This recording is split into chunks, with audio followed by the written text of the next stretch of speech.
Hello, welcome to 10 at 10. My name is Michael Ramage. I'm the director of the Cyber Education Research Center here at Murray State University, and welcome back to 10 at 10. 10 at 10 is brought to you through a partnership between Murray State University, Grow West, the Technology Council of West Kentucky, KY Innovation, and our local partners, Sprocket Innovation in Paducah and the Kentucky Innovation Station in Madisonville.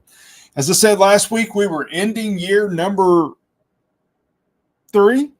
So this week, I had to do the math in my head real fast. This week, we are beginning year number 4, episode 157. We're going to start our 4th year. It's hard to believe. It's hard for me to even say that we're beginning our 4th year of 10 at 10. But we're going to start year 4 of 10 at 10 roughly the same way that I have started each year that we have done this. The goal of 10 at 10 started from the beginning about how do we help you stay safe in cyberspace? How do we stay safe? How do you stay safe?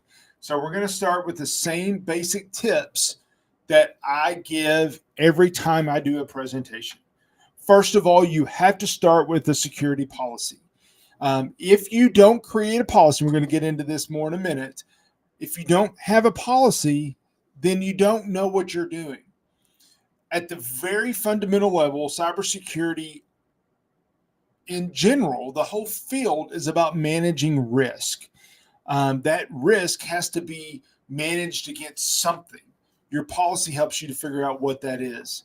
Improving passwords, improving education, auditing against policy and regulations, and implementing security technologies at the end.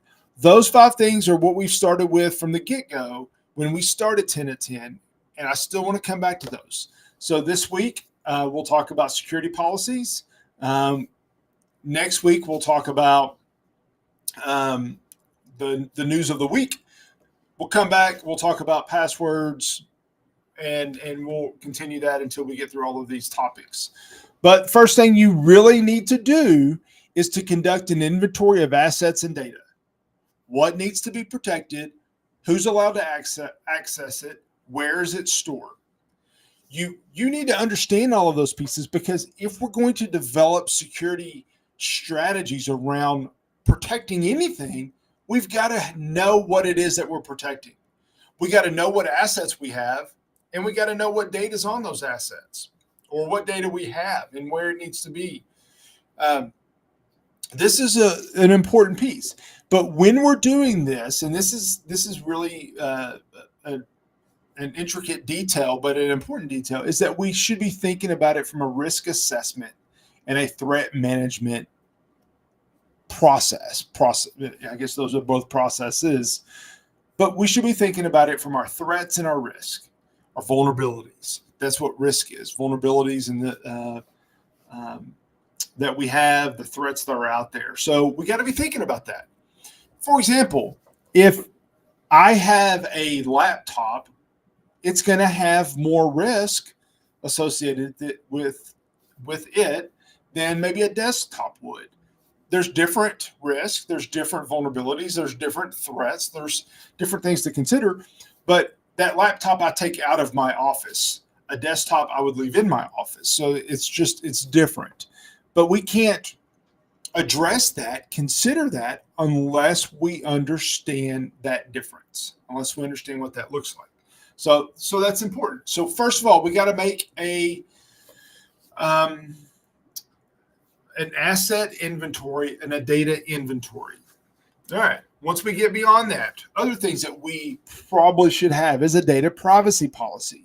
Not all data is created equal. It's considered the same level of sensitivity. You have some data that's okay to share with the public. A press release, everybody, you want to read that. But if it's a trade secret, if it's confidential information, then obviously you don't want folks to read that. Everybody, unless they have permission and they're authorized to do it. Acceptable use policy. If we don't identify what is acceptable, then you have no ability to say what's not acceptable. We've got to be able to know what is the rules of here's what you can do, here's what you cannot do. We have to make sure we set those rules up. incident response. Unfortunately, most people listening to this 10 at 10 episode are going to be the victim of a security incident at some point. It may be bad, it may be minor, it may be significant, it may be insignificant. Part of that, the depth and the impact is based on how you respond, how you detect, and how you respond to that incident. So we need an incident response plan. We need to know what it is that we're going to do to respond to that incident so we're prepared and ready to do that. And the other part of how bad that incident is, especially with ransomware, is do you have a backup? Do you have a backup? Is that backup using best practice? We've talked about that on here several times.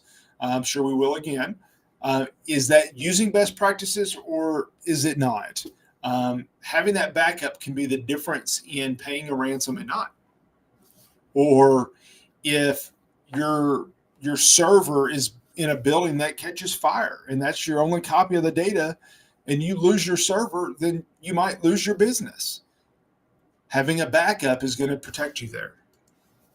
Other policies you might have is that bring your own device. A lot of companies have policies where you can bring your own device. Remote workers, especially with COVID, now we're all working remotely. What's the policy of that? Social media.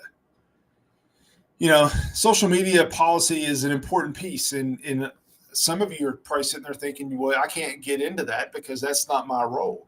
Well, is it your role if they're talking about your company? Is it your role because their password is not very well constructed and it's based on information that is also on their Facebook page? Drug, alcohol. What's your policy on that? You probably already have a drug and alcohol policy, but then why not some of these other cybersecurity policies? Workplace safety in general. There's a physical element to cybersecurity, so we got to make sure that physical policy is in place as well. And then let me wrap up by talking about this a little bit. I see often this pyramid getting confused. So at the top of the pyramid is the policy. The policy is going to direct everything underneath it. It's the general management statement. It is the basics of here's the things that we need to be doing. When you get into specific mandatory controls, those are standards. When you get into procedures, you're talking about step-by-step instructions. And then even below that is guidelines, which are recommendations or best practices. And then even below that are baselines, which are the here's the basic things, the uniform way that we are going to implement cybersecurity safeguards for our organization. If I'm looking at this, guidelines and baselines are discretionary. Should your company have them? Absolutely. Is it a must? Not really. Should you have a policy? Yes, absolutely. Is it a must? Yes, absolutely. And again, if we don't have a policy in place, ideally with standards and procedures backing it up, then we don't have any room to say that something is wrong. Ideally, we have detection mechanisms in place. If we're going to detect something, we've got to know the rules. We've got to know how to identify something that is not right, or even say, here's what is right. And if it doesn't fit this pattern, then we know it's not right. I've shared this story before. When I was an intern, this was in 1999 for a company. I got on there and one day I had some extra time. So I thought, well, I'll go on ESPN.com and just see what the sports scores were of that day.